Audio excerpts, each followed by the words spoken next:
E aí galera, beleza? Breno Filmes aqui.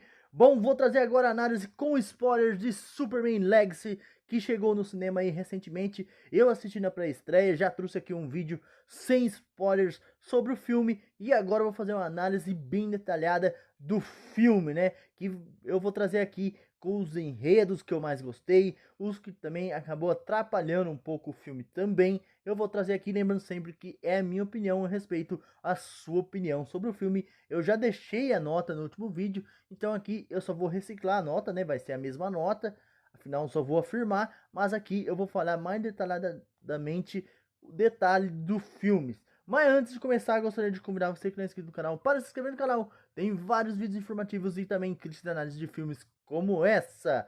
Você que já é inscrito ou se inscreveu recentemente, muito obrigado pela sua inscrição. Não esqueça de deixar um like e também um comentário para ajudar o canal. Mais uma vez avisando, vai conter spoilers do filme. Eu esperei aí, né, para gravar o final de semana, porque assim já dá tempo aí da galera assistir já o filme. Então por isso eu vou falar mais tranquilamente sobre o filme. Bom, vamos lá. O filme para mim tem várias camadas, né? Obviamente aí você assistindo uma vez só, você acaba não pegando todas as camadas que o filme tem. Mas ele já começa ali os seus 3 primeiros minutos, né? Mostrando que o Superman entrou num confronto ali, num combate difícil. E que ele já tá atuando como Superman já faz 3 anos. Mas que ali foi a primeira vez que ele realmente estava enfrentando uma ameaça.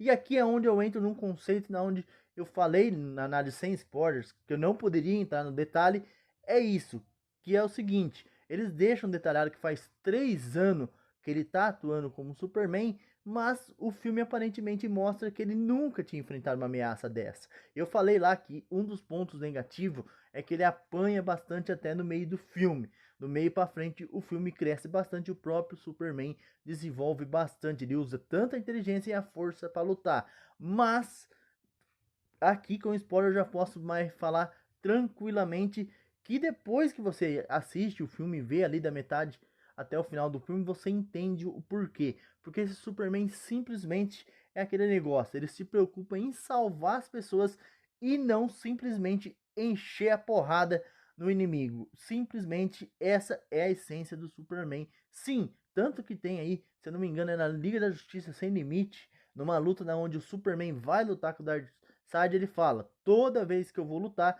eu me seguro e nunca consigo usar 100% dos meus poderes. E aqui nesse filme, várias vezes o próprio Superman não está 100%, mas faz questão sim de salvar todos. Tipo assim, nem pensando, nem hesitando nenhuma vez em salvar as pessoas. Isso mostra o lado mais humano do Superman, né? Somente quando a gente termina de assistir o filme, a gente entende essa mensagem. Ali no final, por mais que muita gente não achou aquela cena final tão marcante, para mim eu gostei, principalmente a cena ali do laser, que o seu clone ali, que é o Ultraman, né, é o clone dele. E se a gente parar para pensar realmente, fazer análise, quem ele apanhou realmente foi de quem? Foi, acabou sendo do clone dele mesmo, tanto que na hora que ele foi enfrentar a Capanga Cyborg lá, ele acabou deslixando ela. Lembrou bastante até a cena do Hulk fazendo aquele negócio com o Loki, né? Só faltou falar Deus fraco, né?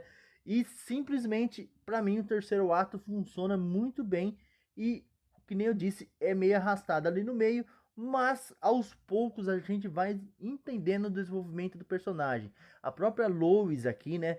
Eles já estão no relacionamento engatado também, o Clark barra Superman com a Lois, mas está tendo dificuldade. Mas ao longo do filme, ela vai admirando ainda mais o Superman por causa desse lado humano, que ele pensa aí várias vezes antes de agir, e o que ele mais pensa é salvar os outros, né? Primeiramente de tudo é salvar os outros, não é nem tanto derrotar o inimigo em si na porrada bruta mesmo, que nem eu disse. Tanto que tem a cena do Kaiju que tem no trailer, ali ele não queria matar o Kaiju, ele queria tirar o Kaiju dali e salvar ele, mas chega a Gangue da Justiça.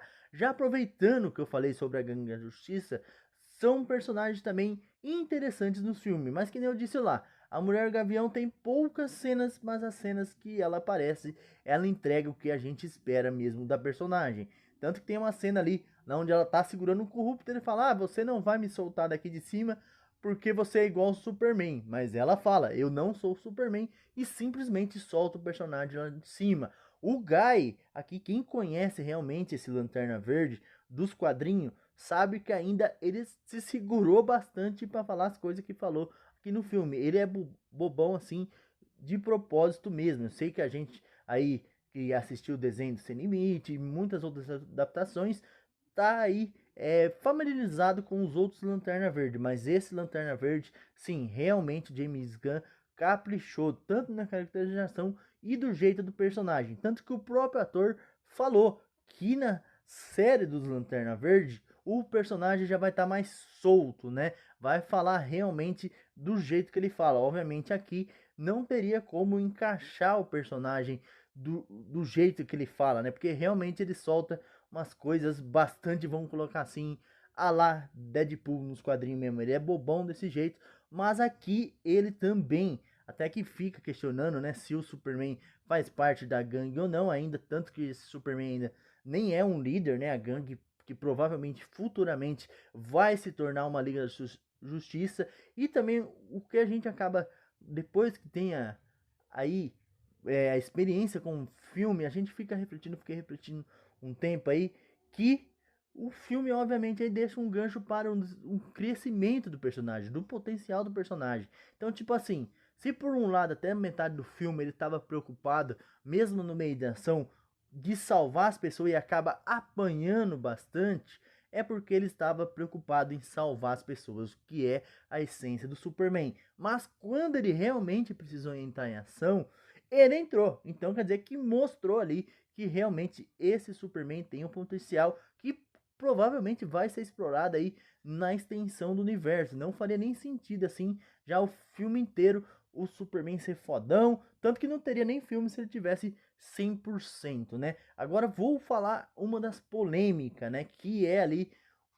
a mensagem do pai do Superman, do pai do Kal-El, que é a mensagem do Jor-El. Aqui simplesmente eles mostraram, né, a mensagem de que os pais do Superman mandaram ele aqui para colonizar, né, e até mesmo aí encontrar várias mulheres e expandir ainda mais o fazer teoricamente Krypton voltar novamente, só que na Terra, né? Obviamente muita gente acabou não gostando disso, tanto que tem várias teorias que o Lex pode ter alterado essa mensagem, mas aparentemente foi ideia do James Gunn, e se eu fosse apostar, seria que lá na frente vai ter uma revelação mesmo, mostrando qual que seria a intenção, né, dessa mensagem, qual que era a real intenção e qual que era a verdadeira frase.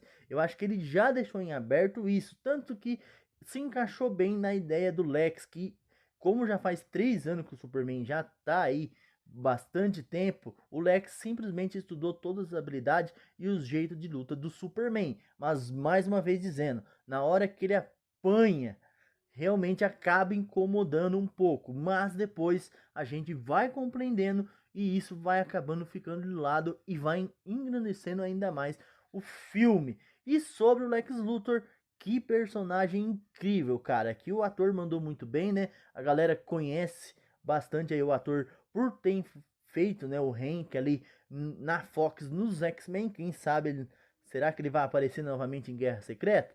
Vamos saber, né? Mas obviamente aí de todos os atores aqui, ele é o mais conhecido, tanto que eu tava pesquisando aí sobre o salário, ele foi quem teve o salário maior, até mesmo que o próprio ator que faz Superman, mas porque também ele já tem, né, um peso aí, já tem um currículo bastante conhecido, e eu achei que ele mandou muito bem. E mais uma vez eu fiz a comparação lá no vídeo e vou fazer aqui novamente. Lembra-o bastante aí lá no Batman Cavaleiro das Trevas, devido às proporções, lembrou sim o Heath Ledger do Coringa. Lembrou no quê? No jeito canastrão aqui, né? E ele manda muito bem e é o vilão do filme. Ele tá controlando aí o Ultraman, que é nada mais nada menos do que o clone do Superman. Então, tipo assim, quando ele apanha para ele mesmo. E quando ele vai lutar sério, ele luta com inteligência e força, combinações perfeitas do Superman. E também esse lado humano dele, né? Que até mesmo salvando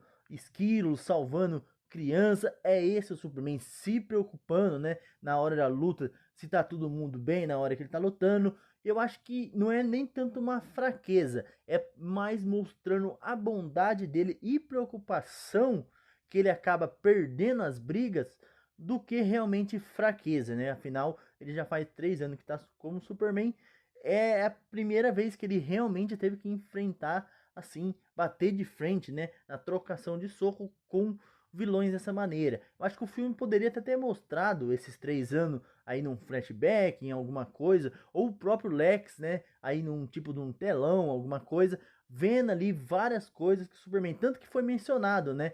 Que o Superman salvou ali uma pessoa uma vez no carro, que é uma referência à capa aí bastante conhecida dos quadrinhos do Superman. Então, tipo assim, os outros salvamentos do Superman foi fáceis, vamos colocar assim. Ele era caminhão, trem desgovernado, então era fácil, não era nenhum inimigo assim dele bater de frente, por mais que tinha o Lex nunca conseguia bater de frente, mas só agora que ele conseguiu aí fazer o clone dele e bater de frente e fazer aí o Ultraman. Tanto que um detalhe que eu vou falar assim, que aconteceu comigo, né? Quando eu tava assistindo, porque eu lembro que teve aí rumores que o Henry Cavill poderia interpretar o Ultraman, né? E até poderia ser um clone, então parte do rumor estava certo que era um clone, mas não é o Henry Cavill. Mas quando eu estava assistindo, eu achei que era realmente o Henry Cavill, pois está ali com o cabelo um pouco mais comprido. Eu falei, caramba, eles tiveram mesmo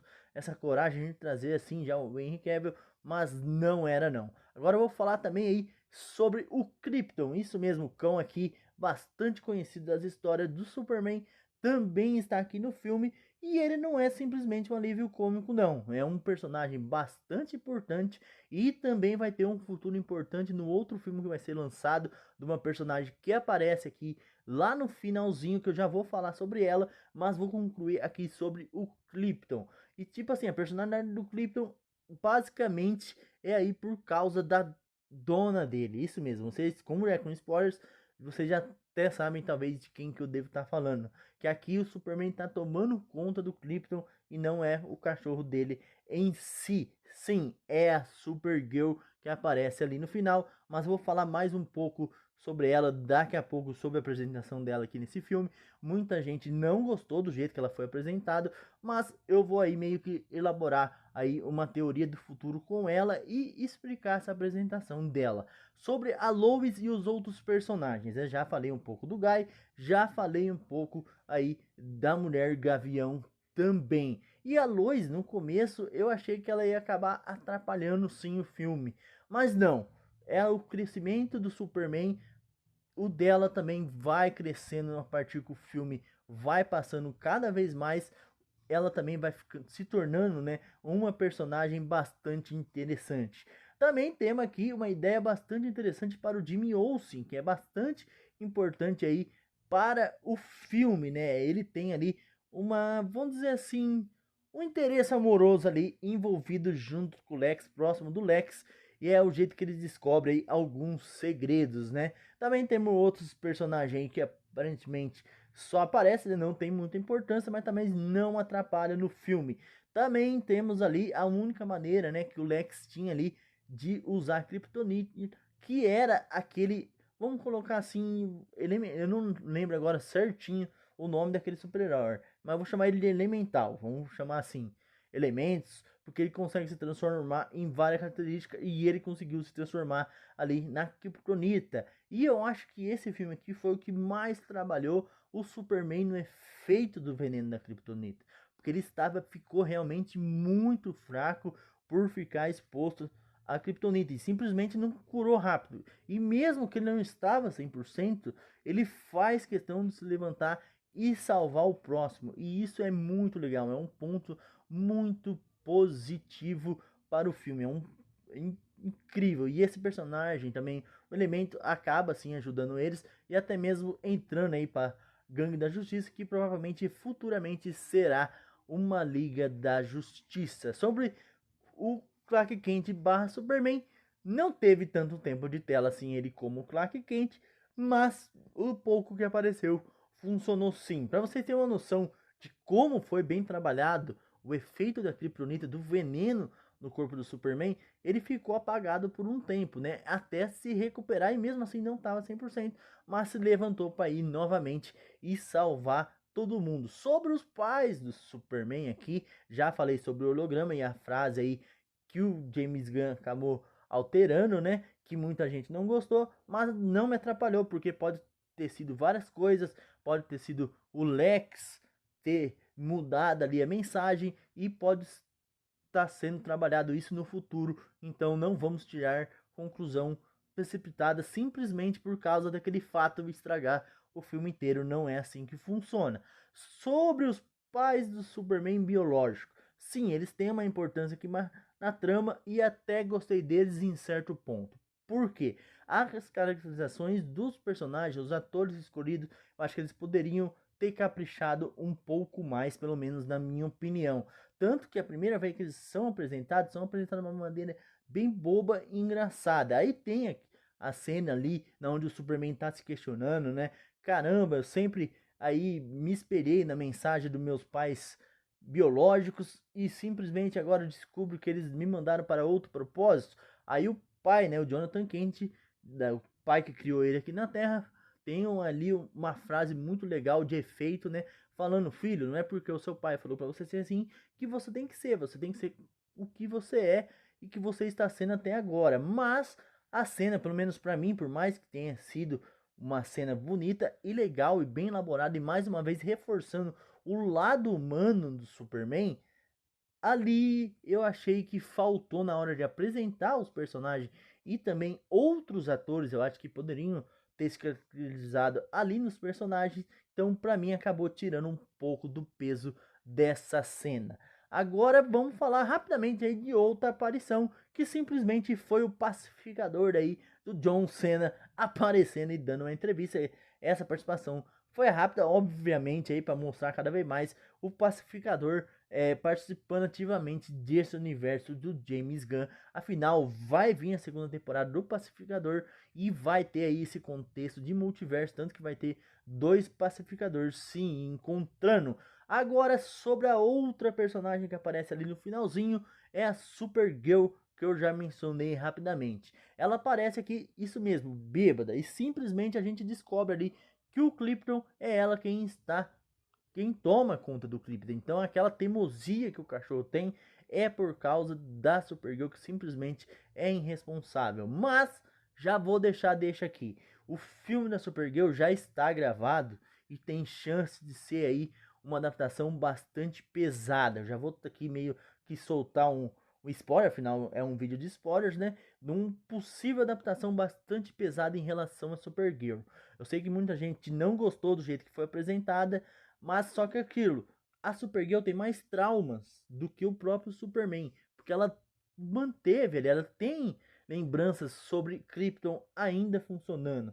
Então ela é bastante traumatizada, então ela prefere ir em planetas onde o sol não deixa ela tão forte assim, por exemplo, que não deixa ela bêbada. O Superman pode tomar que ele não vai ficar bêbado, mas ela vai em planetas na onde não tem o efeito do sol amarelo, vai em outros planetas para ela realmente entrar aí e tentar, é uma maneira de escape dela. Mas eu acho que no filme dela vai ser amadurecimento dela, sim. Ali foi uma apresentação e o filme dela acontece aí, pelo menos nos quadrinhos que o James Gunn falou que vai adaptar, vai ter adaptação. Por exemplo, o Krypton é essencial para o amadurecimento dela no próximo filme, né? Que ainda mais agora que foi confirmada aí no finalzinho que é ela quem toma conta do cachorro. E provavelmente ela mesma aí tentando fazer aí ganhar o respeito do primo, né, do Superman, que você vê que o Superman não leva ela a sério, ela também não leva o Superman a sério, mas nos quadrinhos a história adaptável é que envenenam, colocam veneno no Krypton e ela aí tem que tomar alguma atitude, e atitude de heroína realmente, e mostra o amadurecimento da personagem. Isso tem que acontecer para amadurecer, e ela começa a ver aí o primo dela com outros olhos, né? Fala, nossa, meu primo faz de tudo para salvar todo mundo e eu aqui enchendo a cara, não ajudando ninguém. Mas ela vê aí completamente num buraco bastante fundo, porque ela vê o Krypton quase morrendo. Mas pode ficar tranquilo que pelo menos nos quadrinhos, nessa história adaptável, o Krypton não morre, eles conseguem ali uma cura no final e a própria Supergirl ganha uma maturidade. Então por isso eu arrisco dizer, essa apresentação foi de propósito desse jeito. Não julguem simplesmente essa apresentação, fala, nossa, simplesmente desmereceram porque é a Supergirl. Vamos com calma, porque é o primeiro filme, é a primeira vez que a personagem tá aparecendo, e que nem eu falei, promete um tom um pouco mais pesado ali no filme na Supergirl do que o próprio Superman aqui, do que esse filme do Superman. Fora que teremos o Lobo, né, interpretados pelo Jason Momoa, que é onde a Supergirl pode pedir a ajuda do Lobo, do Jason Momoa, que simplesmente eu acho que vai ser assim como o Lex Luthor aqui no filme do Superman, vai ser um personagem que vai ter bastante destaque e vamos ter aí a Supergirl e o Lobo aí lutando lado a lado, né? Lembrando que o Lobo aí é um mercenário, provavelmente vai envolver alguma coisa de dinheiro e tal, e o Lobo é um anti-herói, não é bem um herói em si, mas se eles for mesmo para esse lado da adaptação da Supergirl, daquela história específica, é isso que a gente vamos ver no filme da Supergirl. Então não vamos tirar qualquer conclusão aqui, né, precipitada por causa dessa apresentação, porque simplesmente mostrou ela bêbada aí, tanto que o Superman fala, né, fala, ela não gosta de viver nesse planeta aqui, ela gosta de ficar mais vulneráveis, vamos usar outra palavra, por isso que ela acaba, vamos dizer assim, os traumas dela, ela acaba aí bebendo para conseguir aí viver com os seus traumas. Bom, eu já dei minha nota 8 para Superman, aqui já fiz uma análise até projetando o que pode vir aí no futuro, tem um potencial muito grande aí esse universo da DC. Como o primeiro filme eu achei que funcionou muito bem, que nem eu disse, ele tem várias camadas, até mesmo sobre política. Muita gente que falou que o filme, a política do filme iria atrapalhar. Eu também comentei bem rapidamente lá no Sem Spoilers, vou comentar aqui também. Não, o Lex simplesmente aqui escolheu um lado da guerra, ele falou, eu vou ajudar esse lado, e na hora que eles menos perceber, quem vai estar mandando em tudo vai ser só eu, porque só eu vou ter o recurso. Tanto que ele tinha ali o Ultraman, né, o personagem que era o clone do Superman na mão dele, era ele quem controlava, quem ficava na mente do clone, pois ele sabia todos os movimentos do Superman. Quando ele perde o controle, o Superman simplesmente, né, aonde muita gente fala que não foi uma cena que marcou, pra mim já marcou aquela cena no final ali, ele aguentando o laser, vamos colocar assim, dele mesmo, da versão dele do mal, e também ali ele lutando com os capangas, eu também achei legal. São bem marcantes sim, essa cena pra mim eu achei legal, então é um bom começo de filme. Para mim o Superman aí tem tudo aí para ter um bom universo. Espero que a Marvel entre no trilhos, né, para os dois lados irem bem no cinema, tanto a DC e quanto a Marvel, porque vamos falar a verdade, a Marvel está aí capengando cada vez mais, com poucas produções boas ultimamente, bem rara ter uma produção boa ultimamente da Marvel, e a DC está começando agora, né? A gente viu o áudio da Marvel, mas a DC ainda não no cinema, mas quem é realmente fã desse universo do super-herói torce para ambos os lados irem bem no cinema, e essa é a minha torcida, eu tenho certeza, para quem gosta de filme de super-herói. Tá bem, eu sei que o vídeo acabou ficando um pouco comprido, peço desculpa, mas é porque eu fiz aí uma análise bem completa agora, com spoilers para vocês. Muito obrigado se você ficou até aqui, não esqueça de se inscrever no canal se não for inscrito, não esqueça de deixar um like e também um comentário para ajudar o canal. Beleza? Sobrando Filmes, abraço, até a próxima e tchau!